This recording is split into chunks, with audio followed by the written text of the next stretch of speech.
You're listening to Online Pet Health Podcasts with Dr. Megan Kelly. Continuing education for veterinarian rehabilitation therapists. Learn more at onlinepethealth.com. Hey Vet Rehabbers! Now, many of you know that I sit on the board of the IAVRPT, and that stands for the International Association of Veterinary Rehabilitation and Physical Therapy. Now, at Online Pet Health, we are passionate and dedicated about fostering unity in our field. And last year at the Vet Rehab Summit, the IAVRPT created a working group with representatives from all the different professions that make up the vet rehabbers. Anae speaks with May Roma, the chairman of the IAVRPT, about the progress that the group has made over the last year. It's really clear, speaking to May, that working within this group gives her lots of energy and motivation, especially because they're all working towards a common goal of improving unity within our profession and working within the multidisciplinary team. They discuss putting the patient's best interests first and why working as a team is essential for this. Before we head over to our chat with Anae and May, a quick word from our sponsors. Choosing the right therapy, laser and PEMF systems for your practice are big decisions, and that's why Response System has been helping to make that decision easier for over 35 years by offering Class 3B and Class 4 lasers, as well as a full line of PEMF products designed for both small and large animals. All their systems are fully rechargeable and adapted for international grids. You can find out more at responsesystems.com. You can also come and chat to Response System at the Vet Rehab Summit, our online veterinary rehabilitation conference, which is on the 13th of November this year. You can go to vetrehabsummit.com. Now, today is actually the start of our prelim build-up to the Vet Rehab Summit Day. We have a 30-day pop-up Facebook group. Here we will be doing live trainings and having key conversations about our profession. It's free and it's open to the whole vet rehabber community. So please come online and join us. The first conversation is starting today and we'll be talking about mastering the multidisciplinary team approach. You can find out more about the lineup for the prelims as well as exciting learning we have planned for the actual Vet Rehab Summit Day, which is on the 13th of November. So head over to vetrehabsummit.com, click on the link and sign up for our Facebook pop-up group. It's a 30-day group. We're going to be having amazing conversations there and I'd love to see you online. So over to Anae and May. Good morning, everyone, and thank you so much for joining us. Hi, May. Thank you for joining us. Hi. Thank you for that I can be here. Yeah, it's very great to have you back on chatting about Unity. We've had a chat about Unity earlier in the year.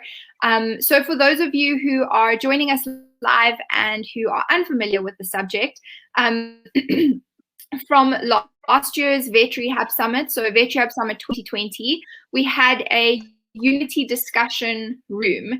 And from that, a Unity working group was put together, and May Roma has been leading that group. So we are going to be chatting about Unity, but more importantly, your role in creating Unity within our profession and within our multidisciplinary team. Unity is so much more than just trying to bring us all together as vet rehabbers onto the same page, because we're working within a team. So without me rambling on too much, welcome again, everyone. If you have questions, please pop them in the comments. Please let us know where you guys are from, where in the world you are. And then May, would you please introduce yourself to us and also tell us about this working group that's focusing on unity within our profession? Well, hi there, and it's very glad to see you all, and thank you, Online Pet Health, for having me here. I'm May Reumer, and I'm an animal physiotherapist from the Netherlands. I'm currently the president of the IAVRPT, and from the IAVRPT, we're interested in creating unity, because the members of the IAVRPT are from all different professions. Every profession that has its influence in animal physio or in rehabilitation, veterinary rehabilitation, can be a member of our organization. But within our organization, there's nice unity. At least that's what people tell us. but is there in the world. And if you talk to people, and we've seen that in the live discussion on the online pet health summit, there is no unity. Well, there might be, but overall there isn't. And that's very disturbing, because in the end, for animal rehabilitation, you need unity. You need to work together. You need to, like you say, you need to work in a team. And if the different professions don't work together, it's not for the benefit of the animal in the end. So creating unity is for the IAVRPT very important, but it's also very important for the whole of veterinary rehabilitation. So that's why we're working on that. That's really good. And I mean, if we think about the lack of unity just within our profession, just within us as vet rehabbers, not even thinking about the multidisciplinary team, how often are we not supporting and standing together with our colleagues because we've studied somewhere different, we have a different perspective, we have a different background, and then we kind of hold ourselves to a different standard from a colleague, from someone within our actual profession. So to me, that's quite a big and scary thing. And that's also really hard for our clients to cope with, or for the public to cope with, because they have no idea who we are, what we do, why we're here. So unless we find within ourselves a way to come together to stand united, how can we expect the public to trust in us and to support us as professionals? And then how can we actually help our patients at the end of the day? So to me, that's like the really big thing about it. How do we help our patients best? And it's only by standing together as professionals. So what are your goals? What is the working group trying to achieve? Well, we're trying to achieve a lot of things. And someone in one of the first meetings, someone said we may be doing this for our grandchildren, because it's not just goals that we can reach within 1 year. It'll probably take far more than just a year or 2 years. So we started, before we really talked about our goals, we started to do a SWOT analysis. Because we want to know where are we now, and from this there came goals, of course, and the goals are very diverse because one of the threats is legislation, regulation. So there are goals that come from that. Scope of practice, like you're just saying, we don't know about each other. We don't know what other people that have studied somewhere else, what exactly is their knowledge and what exactly are their skills. So scope of practice is one of the goals we need to address. Education, research, but also what you just mentioned, the bias, the misinformation within different professions, but also within from the public. And the way you practice, I mean, there are a lot of things we need to address and a lot of goals we have formulated. But now it's up to us to try to reach them. And it's like I said, it's really challenging, but it's also very, it gives me energy to work towards that. It gives me energy to see that we are a group of different people, different professions from different countries, and that we want to work together, because collaboration is the main thing. So that's about the goals. Okay. But from the SWOT analysis, there came a lot of threats, but also a lot of opportunities, and it's really great work. And I just want to share this comment, because Amy says, nail on the head, trust each other to build trust in the field. And Barbara Reiner says, I always say that only if we're willing to share our knowledge will the patients win in the end. So really this is about our patients. We can only reach our patients, we can only reach our clients when we stand together. So yes, I just wanted to bring those up. And then I love what you've said about you guys are doing this for future generations, because yeah, these are not short-term goals. Even if you for example, even if you create a profession in a country and you change the legislation, and that process takes 7 to 10 years, you still have mindsets to change, habits that are ingrained in the multidisciplinary team to change, and that takes another 20 years. So, but every step that we take is a step in the right direction, and it'll mean that change in the end. Yeah. The sad thing is that every professional, I'm sure, once works in his mind or her mind the best interest of the patients. And you would think that with this idea in mind, they would be willing to refer to another professional if they think that's best, or they would advise people to go somewhere else if they think that their knowledge is not good enough. But still, that's not happening. So although we say, and I'm convinced that we think that the best interest of the patient is what is most important for us, we not always work like that. We should practice what we preach. And that's where it begins with yourself. It begins with me and it begins with you. If we don't work if I'm not willing to work with others as a team, and if you are not willing to work with others as a team, there can't be any unity. And it's never in the best interest of the patients. So one of the things that we need to work on is, like you said, educate the public, educate the patients, of the clients, educate the other professionals.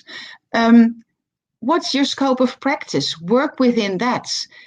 Respect your own practice, your own profession, but also the other professions. That's very important. I love what you've just said about, and I've obviously missed much of what you've said, but I just caught at the end there, respect your scope of practice. And I really like that. We have to know our scope of practice, our own personal one, our own personal abilities and limitations, so that we know when to refer.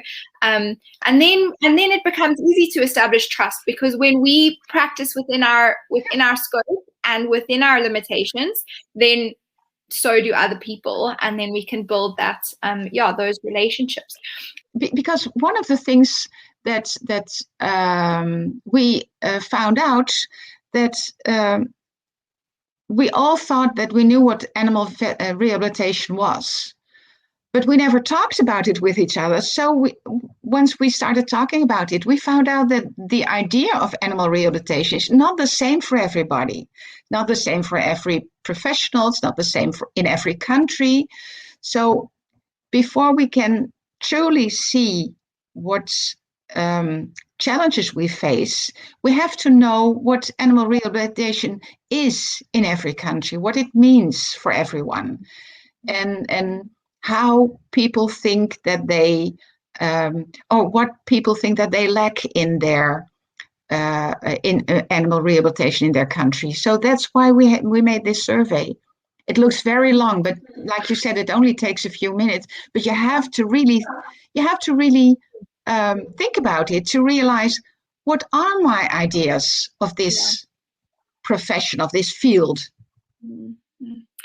So I want to ask you guys, because at the moment we can reach, like, we have X amount of people live with us right now, and a few of you will watch the recording afterwards, but really we're never going to reach enough people on a local scale, in specific countries and specific areas, to really give the IAVRPT or the working group the input that they need. So if you are part of a local community, like you guys communicate through a WhatsApp group or a Facebook group, or however you guys chat about cases and refer patients to each other, please share the survey on there, and please ask your colleagues in your area to participate so that we can really reach as many people on a local scale, on a global scale as we can. Yeah, we need your answers. Great. Yeah. So you've mentioned the SWOT analysis and that there were a few opportunities that you guys identified. Do you want to chat about those? Yes, of course, because it's always nice to talk about opportunities. It's far nicer than talking about threats. Yeah, exactly. Let's start. One of the opportunities we saw is that we could learn from the past, that history can help us. Of course, because a lot went wrong, but now we know what went wrong and why it went wrong, so we can make sure that it works better in the future. One of the opportunities is actually that we can, through this survey, define what is animal rehabilitation. What this entire field? What is it actually? There is so much more research that can be done. That's also an opportunity. There we can, through the IAVRPT, but also through our colleagues that will work with it, can work with us together. We can influence the public. We can influence our colleagues. We can influence other professionals about what veterinary rehabilitation. There's so much more influencing that can be done. Can you be an influencer? Would you be that for us? But if everyone who's watching now would like to be an influencer for us, someone who talks about unity, someone who talks about animal rehabilitation as something that's teamwork, that is done respectfully, that would help a lot. And that's a big opportunity because there's so many people out there working with animals and working with rehabilitation. We can, of course, influence legislation and regulation, but that's a very, like you said in the beginning, a very long-term opportunity and goal. There is, and one of the things I said, I think you were not there when I said it, but I think it's very important, is practice what you preach. Lead by example. Yeah. You shouldn't only say that you want unity. You should be it. You should practice it. And those are all opportunities, and there are far more, but these are very important ones, I think. I love that you've just said that. Meg and I have chatted about that before, where we've said, like, if you're struggling to get referrals, just think about how much are you referring patients. And then I'm not talking about referring patients back to the vet. I'm talking about how often are you referring patients to the local dog trainer because they have a behavioral challenge, or the owner wants to learn more about how to train specific movements or behaviors. How often are you referring to the groomers because nails are long and paw needs tweaking? You should be doing that. How often are you referring to whatever professionals you have access to in your community? Are you referring to them on a regular basis? Because when you are, then referrals will start coming back to you. So it's exactly what you've just said, in that if you have a challenge with something, if something's not working for you, if you don't have unity in your multidisciplinary team, you need to be that change first. You need to first take that step before you can expect the other members of your team to come to the party. And that's just, So I like Barbara's has a comment. I want to share it with you because I think it highlights one of the things that we struggle with. So she says, unfortunately, too little attention is paid to the possibility of knowledge having to be shared during studies. We all have our strengths and weaknesses. We are raised to be lone fighters. Many are afraid of losing money if they pass on a patient. And that Can I say something about that?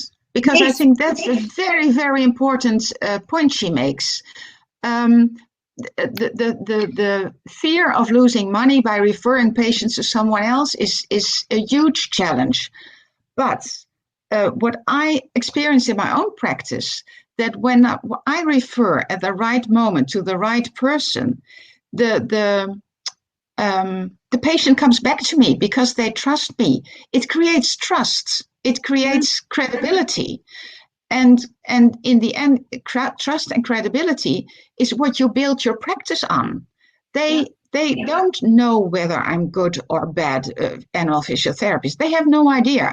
I mean, if I talk nicely, if I'm friendly to the animal and the owner, they might think I'm fantastic, and I might be doing awful things. But my practice looks nice, and I'm not a bad person. But if I work on trust and credibility, if I refer to others at the right time to the right person, that comes back to me. That builds my practice. That builds the people that become advocates of my practice. So never be afraid to refer. Yeah, this is really a life principle that we should adopt and live by. Is that the more we hold on to things, the more we hoard things, are protective of what's ours, the less we'll have at the end of the day.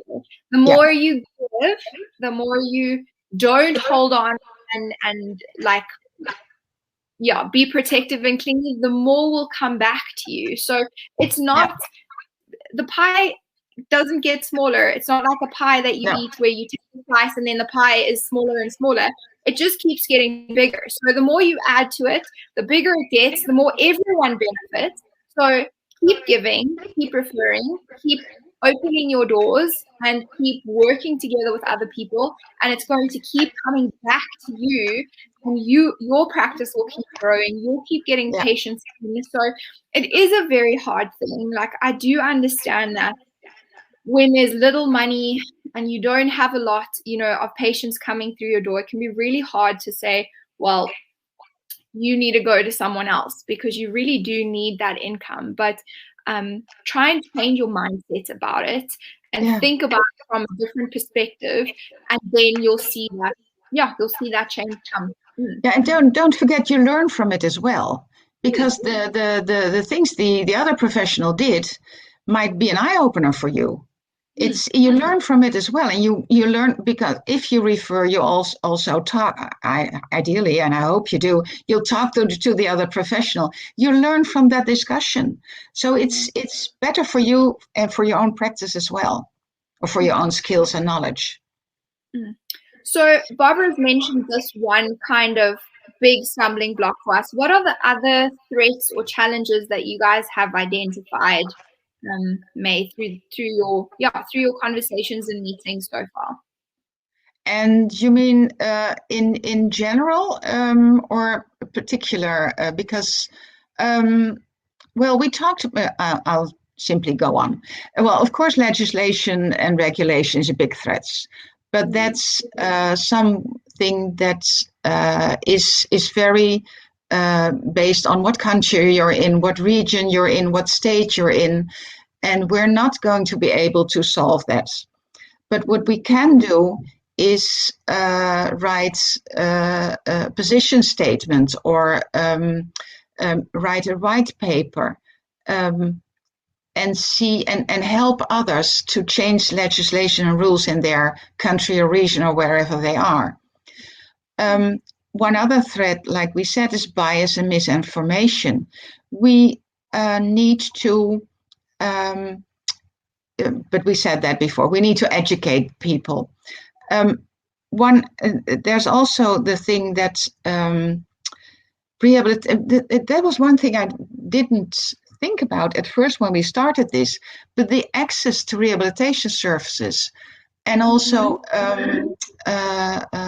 what's it called, insurance companies, that sometimes it's something you might not have thought about. I didn't, but insurance companies can also be a threat to unity and to collaboration. So there are a lot of threats we're facing, and some are more easy to address, others are more difficult. Some might be very short time goals if we address them, others long time goals, but there's a lot of work to be done. But I'm very glad that we have a very enthusiastic group that really want to work together. Barbara says, take the step, open, share your knowledge and work with others. It comes back 1,000 times. Thank you, Barbara. That's exactly what I was saying. And I'm glad that you experienced it as well. It's not nice only to talk about threats, of course, because there are also a lot of opportunities. There are a lot of chances we have. And one of the nice things about the IAVRPT is that there are so many professionals within this group. And I always think that if we can provide some sort of safe community for the vet rehabber, if we can provide a safe environment and help other people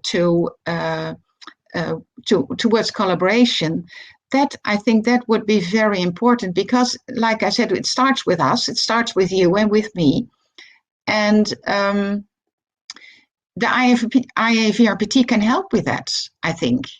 And it's certainly not something we're going to achieve quickly. And I know that, and the other people of the working group know that as well. But still it's very important, because if we don't work on this unity, there will be professions that will run away with vet rehab and exclude other professions. And it will depend on your country what profession that will be. I mean, in the Netherlands, animal physiotherapy, hi there. In the Netherlands, animal physiotherapy is very well regulated. But the threat of that is that there are animal physiotherapists that work in rehab, and they simply don't work together with the referring vets. So regulation, although it's nice and although it sounds good, can also be a threat. And that's what I wanted to say. The challenge is that in the Netherlands, for instance, the physios will walk away with rehab and say, that's our field. Don't mess with that. Whereas in states in the US, the vets walk away with it and say, sorry, it's my field. Don't mess with it. So within the IAVRPT, we want to gather all these professions. And if we work together there, we can, like ripples in a pond, we can expand the unity. Wow. I like it. Like ripples in a pond. Good job, May. Yeah. So May, once you have the results of the survey, what are you guys going to do with that? And yeah, what is the plan going forward with that? It will help us understand what the threats are in other countries and other regions. It will help us understand how people see the field of animal rehabilitation, and it'll help us understand how we can achieve that. Okay, good. I like it. And do you have members on your working group from every country, or at least from kind of a broad? It's not, well, of course, not from every country. That's undoable. But we have people from South Africa, Australia, Sweden, the UK, the US, of course, Canada, and the Netherlands, Italy. I mean, so there are some people from Europe. There are lots of people from the US and Canada. There are some from South Africa, but we need more input. So May, thank you so much for the work that you guys are doing. It's I know it's really hard to do, like it's a lot of work and a lot of time that you guys are putting into something that's very far reaching and that won't have results for a very long time. And I know that can be unrewarding and tough. and just suck sometimes. So I want to say thank you, and I want to say keep going. And even though we might not always know what you guys are doing, we really appreciate the work that you're putting in as a working group. For everyone on the working group, just thank you. Thank you for putting in your time to try and solve this really broad, really challenging thing in our profession that's holding us back. Well, thank you for giving me the chance to talk about it. Anytime. All right, everyone. Thanks for joining us. Okay, thanks. Bye. If you enjoyed this podcast, please hit the subscribe button so you get notified every time I load a new podcast. I'm here every week talking to vet rehab therapists from all over the world about all things vet rehab. For more information about continuing education for vet rehab therapists, you can go to onlinepethealth.com. I'd like to thank you for listening to this podcast and, of course, thank our sponsors, Response System. They are as passionate about therapy lasers and PEMF equipment as you are about veterinary rehabilitation. They would love to answer any questions you have, so please feel free to reach out to them at responsesystems.com, or you can email lisa@responsesystems.com.